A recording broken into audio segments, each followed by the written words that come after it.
What's up everyone, I'm Jonas Landwehr and welcome back to source comparison for Thomann synthesizers. For those of you who are new to it, in this format we will compare similar tools such as effect units, synth and more. Today we will have a closer look at what different kind of synth can do.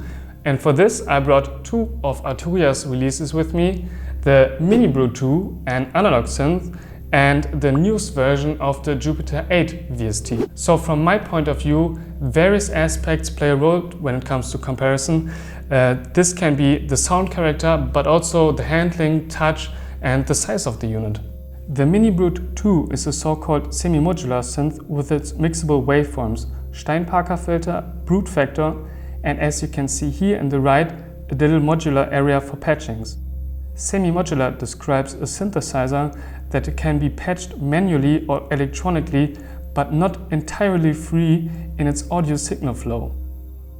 On the other side we have the Jupiter 8, so-called because it is an 8-voice polyphonic analog subtractive synthesizer introduced by Roland in 1981.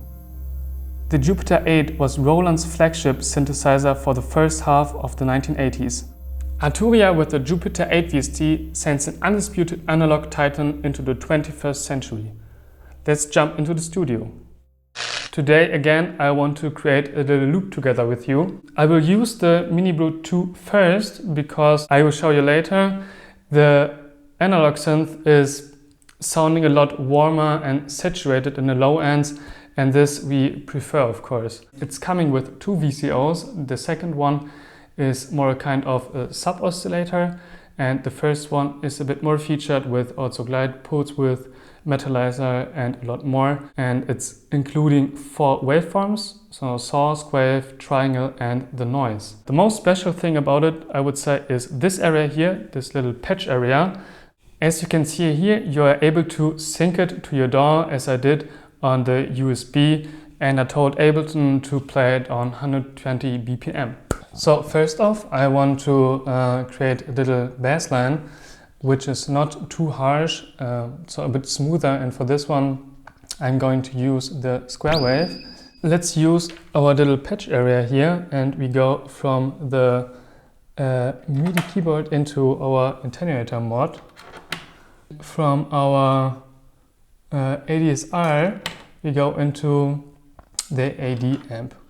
By now you can hear the pure square wave, so let's increase the decay and a little bit the sustain and release. There we go. But this one of course is too high in the frequencies, so let's put this down. This is better. Let's use the arpeggiator to have something repetitive by pressing there. Maybe this is a bit too fast. There we go. Let's play with the cutoff a little bit.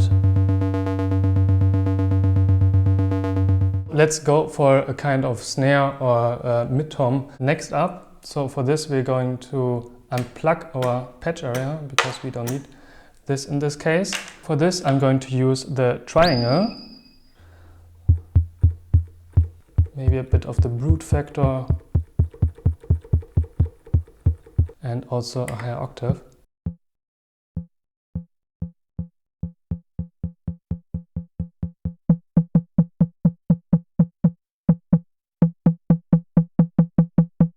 Maybe a bit of white noise.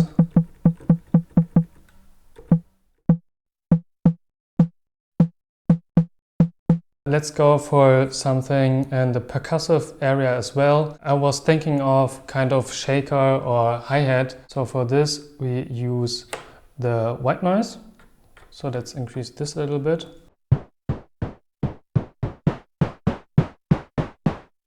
There we go. Let's put the white noise into the cutoff in here.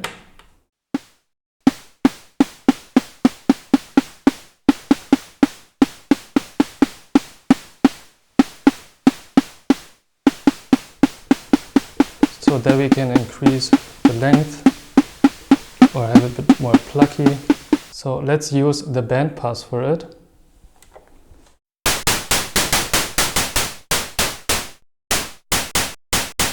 we put in the arpeggiator again.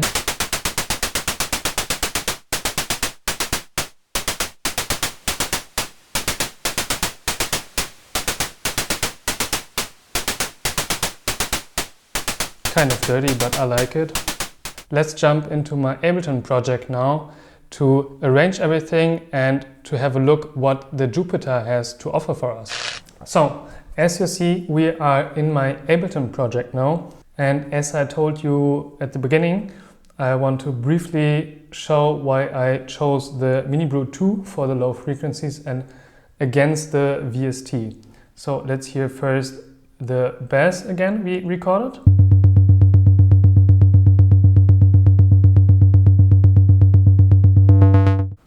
Well, maybe you need good headphones for the example because it's about the warmth and the energy of it.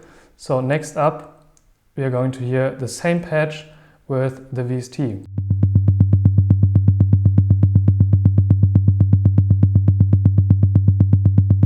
You see a G again, playing in the arpeggiator as we recorded the bass line in the Minibrute. The same settings. Here is the VST, the same envelope settings with the increase of the decay, sustain and release a little bit. The same waveform, the same octave.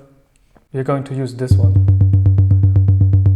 So up next, I created a little patch for the lead and the higher frequencies with the Jupiter. Let's open the VST. So I'm using the saw wave. With the second VCO, I'm going to increase a little bit with the white noise over here in the source mix section. I increased a little bit in the envelope section over here. So let's first have a listen to it in G minor without the effects here.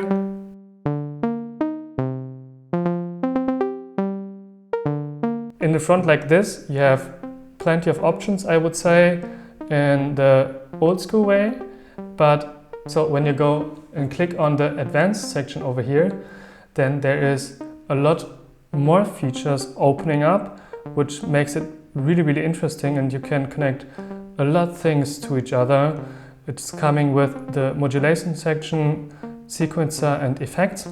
So let's go for the modulations first.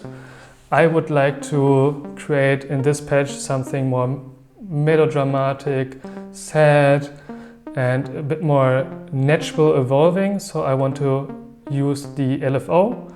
I put it in the cycle mode and the rate, I think 1/4, yes. And the destination 1 is the filter cutoff and the second one is the envelope amount. So let's put this one up. A bit more deep and richer in the mood, of course. So let's put this one up.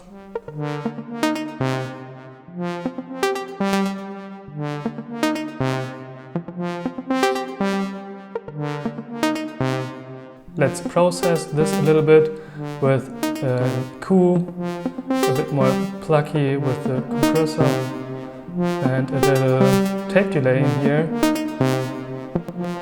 Set to ping pong and also 1/16 in the time. And now let's hear what everything sounds together.